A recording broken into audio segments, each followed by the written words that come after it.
السلام علیکم بچوں، آج ہم اردو بال بھارتی تیسری جماعت کا سبق نمبر 17 کوئی کام چھوٹا نہیں اس کے سوال جواب حل کریں گے۔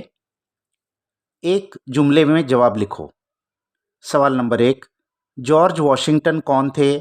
جواب، جارج واشنگٹن امریکہ کے صدر تھے۔ سوال نمبر 2، سپاہی کیا کر رہے تھے؟ جواب، سپاہی درخت کو راستے سے ہٹانے کی کوشش کر رہے تھے۔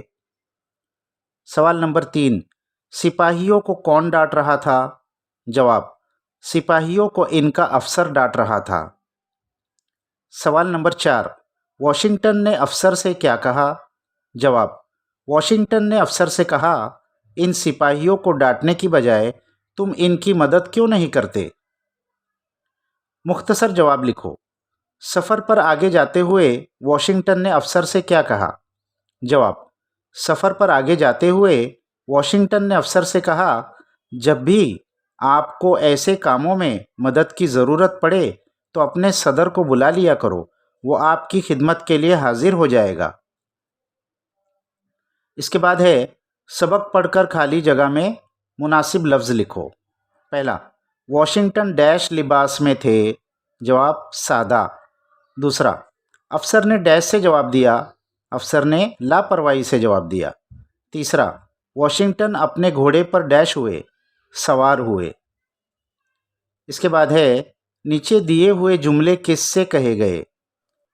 پہلا، ایک آدمی کے بڑھنے سے طاقت بڑھ جائے گی، افسر سے کہا گیا۔ دوسرا، میں یہ کام کیوں کروں؟ جارج واشنگٹن سے کہا گیا۔ تیسرا، چلو ہم سب مل کر ایک ساتھ زور لگاتے ہیں، سپاہیوں سے کہا گیا۔ چوتھا، جناب مجھے معاف کر دیجئے، جارج واشنگٹن سے کہا گیا۔ اس کے بعد ہے غور کرو، اس سبق سے جارج واشنگٹن کی کون سی خصوصیت معلوم ہوتی ہے؟ جواب، جارج واشنگٹن امریکہ کے صدر تھے، وہ سادہ مزاج تھے، سادہ لباس کا استعمال کرتے تھے، وہ اپنی ذمہ داریوں کو اچھی طرح سے ادا کرتے تھے، ان کی نظر میں کوئی کام چھوٹا نہیں تھا، دوسروں کی مدد کے لیے ہمیشہ تیار رہتے تھے۔ اس کے بعد ہے سبق لومڑی اور کچھوا میں یہ جملہ آیا ہے، تو بڑی عقل مند ہے۔ اس جملے میں لفظ عقل مند عقل اور مند سے مل کر بنا ہے۔